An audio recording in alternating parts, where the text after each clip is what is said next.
જય શ્રી કૃષ્ણ। આજે આપણે હરિયાળીના જે માલાજી સિદ્ધ કરવામાં આવે છે મણકાવાળી, આ એક મારો પ્રયાસ છે કે આપણે ત્યાં પાંદડી આપણે આવી રીતે આમ વાળીને તો કરતા હોઈએ છીએ અને આખી માલાજી સિદ્ધ કરતા હોઈએ છીએ, પણ આ એક આમ સુંદરતા પણ આવશે। આવા કદમના ફૂલ હોય એની પણ કરતા હોઈએ છીએ કે એ દિવસે ઠાકોરજી સંપૂર્ણ શૃંગાર સહિત હરિયાળીમાં બિરાજતા હોય છે। પ્રકૃતિનું એક આ અભિન્ન અંગ છે, પ્રભુ નિકુંજ નાયક છે। નિકુંજની હરેક વસ્તુ ઠાકોરજી અંગીકાર કરે છે, તો કઈ રીતે સિદ્ધ થાય છે જોઈશું। એના માટે આવા ચંદનના પાન જોઈશે તમારે।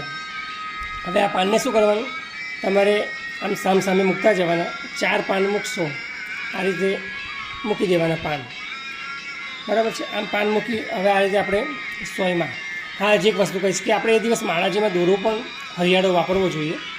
પછી એટલું કર્યા પછી આપણે એની અંદર જે મોતી મૂકવાના છે એ મોતી આપણે આ મોતી એટલે મૂકીએ છીએ કે જેનાથી આપણો આખો મણકો બનશે।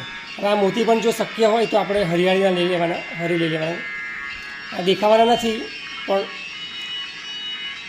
આ રીતે આપણે માળાજી સિદ્ધ કરીએ છીએ, બરાબર છે। આ રીતે મણકા કરતા જવાના। હજી આનાથી સુંદર પણ મણકો પડશે તમને તો આવા, અને પછી પરોવી દેવાના। આવી સુંદર માળાજી હરિયાળીની સિદ્ધ થાય છે, આ રીતે સિદ્ધ કરવાની। અને છોગાન પણ એ દિવસે ઠાકોરજી હરિયાળીના ધરે છે, તો આ રીતે ખૂબ સુંદરતાથી ઠાકોરજીને હરિયાળીની માળાજી અંગીકાર કરાવીએ અને ખૂબ સુંદર આ માળાજી સિદ્ધ થાય છે। આપ પણ આપણા ઠાકોરજી માટે ખૂબ સુંદરતાથી આવી સિદ્ધ કરશો। આ રીતે સિમ્પલ છે, પાન મૂકીને અંદર મોતી મૂકીને આ રીતે બંધ કરી દેવાનું છે। પાન આપણી પાસે જે પણ હોય એ તમે અંગીકાર કરાવી શકો છો। જય શ્રી કૃષ્ણ।